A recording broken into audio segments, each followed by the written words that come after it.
hated it. Like I was miserable, I absolutely hated it.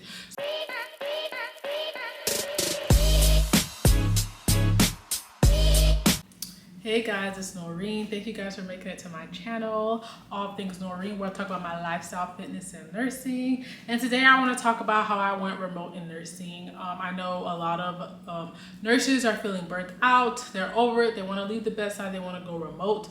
So, and I totally get it. I was there, like I said in my other video.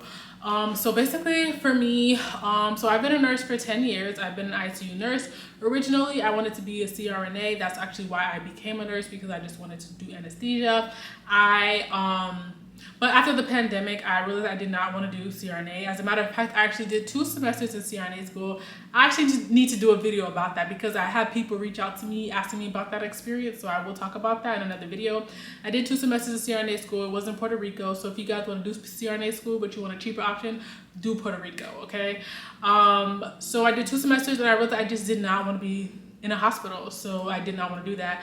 But then I also knew, like, there was just a point where I just knew that bedside was not it. I knew I needed a way out. And then so that's actually why I enrolled in Psych and P school. I know a lot of people are gonna be like, that's not a reason to be in Psych and P. Okay, so I did do it in Psych and P school. I am in Psych and P school right now. And then but still, while in Psych and P school, I was still miserable at the bedside. So after the pandemic, I stopped ICU. Like I just couldn't do it. Like I was miserable. Like I literally had thoughts of suicide going to work. Like I was literally like, if I crash my car in this wall, I won't have to go to work. Like I hated it. Like I was miserable, absolutely hated it. So I switched to PACU. So that's one thing I want to say is if you are tired of the ICU or whatever specialty you're in, you need to switch specialty immediately before you drive yourself nuts, okay? So I switched to PACU. I did a little bit of outpatient, and then I got like PACU contracts and things like that. But the thing with the PACU was that sometimes it wasn't sustainable. So PACU contracts are really hard to come by as a travel nurse.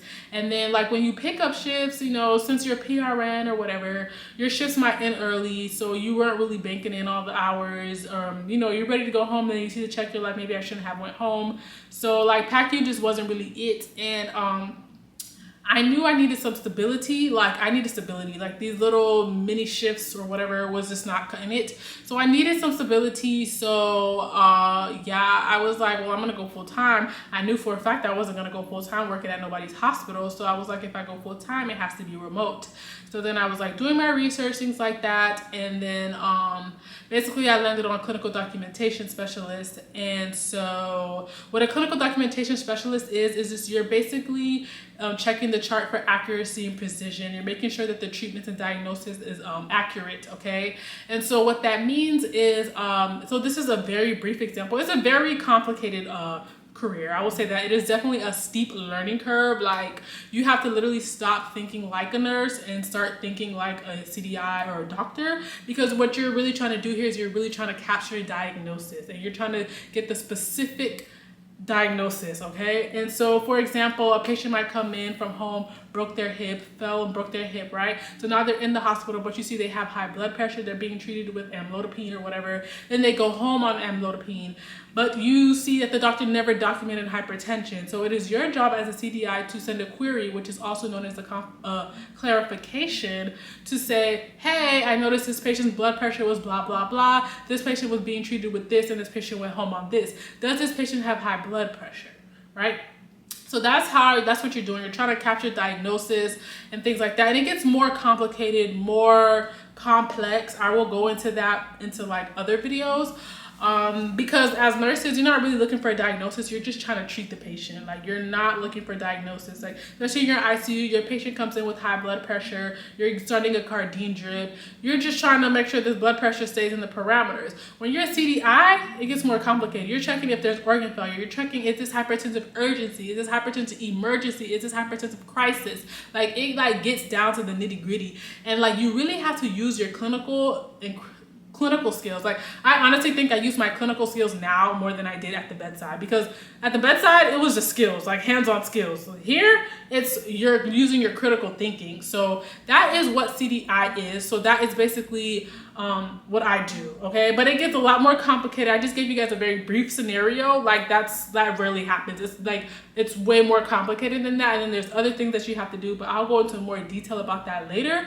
But so it was definitely a learning experience. I've been doing this for a few months now, so I'm still learning. I'm still learning. But that's why, as I'm learning things that I wish I knew, I put them together. I put them as resources to help other people that want to break into this career. And then also feel like there's a lack of awareness in CDI or remote and jobs, things like that. But this one is a very popular job, because what it is, you're helping the hospital bring in money. Like, you capturing these diagnoses is helping them bring in money when it comes to reimbursement. And so what it is you should basically be bringing them in what your salary or what your pay is. If not, they don't need you. So I just want to make that also very clear. So yeah, so that's basically how I got this job. Was I was looking for remote jobs, and I was PRN for this hospital, so then I was also able to transition within the hospital. And that's another thing I would definitely recommend people to do, is start from your hospital. Like, wherever you're at, see if they have a CDI department. 9 times out of 10 they do. It is a growing field, it is a growing career, because like, when you have CDIs, you're bringing the hospital money. So it's a growing thing. I think that's the easiest way to get into it, because when you're trying to go outsource or like go to a different hospital or things like that, those insurance companies, from what I've read, it's very, very, very difficult working for those insurance companies. They have high expectations. It's hard to get in. So that's why I would definitely recommend going your local hospital route, or at least if it's not the hospital you work for, like a hospital is like what I recommend.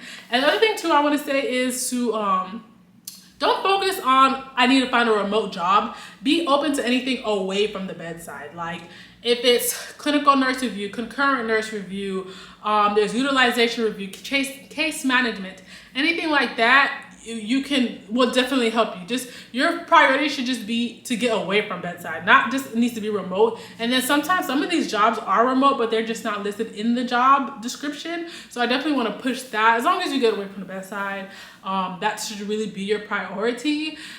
So that's pretty much how I got this job. I was working PRN already, PACU, for this hospital, and then I saw the position open, and so I applied, and that's basically how I went remote, and I love it. Okay, y'all, I mean, if you see my old videos, okay, I was not trying to be at bedside forever, and like, I tell people that I feel like nursing is a stepping stone. I mean, unless you've been doing it for a long time, like my mom, she's a nurse, and she has a great situation for her set up, but I just feel like our generation, is just not that fortunate, okay, for what we've been through. I don't know, but that's just me. But yeah, that's how I went remote. And so again, I just want to motivate people out there, because I know so many people out there are just like miserable. They want to leave bedside, they're burnt out or whatever. So of course you can, get a job, like go back to school and elevate the nursing ladder, like Psych NP or whatever NP you want to do. If you don't want to do that, you can get you a remote nursing job. Okay, there's clinical nurse review, concurrent nurse review, utilization review, there's a consultant, case management. There's just so many options out there. I did put some resources in there to help you land these remote jobs, because like, your resume plays a very big part, cover letter plays a very big part. So I have all that in my store. If you guys want to book a one-on-one consultation with me, like a strategy call, if you have any questions, you can also book that as well. But I will be going into more detail of like what my day is like, and how to prepare, how I prepare for the interview and things like that. So make sure you guys subscribe if you guys found this interesting. If you guys have any questions, go ahead and leave them in the comments down below. If there's anything that you want to know, want me to talk about in my videos, you can go ahead and drop that down as well. Just make sure you guys check out my link for the store, and thank you guys for watching.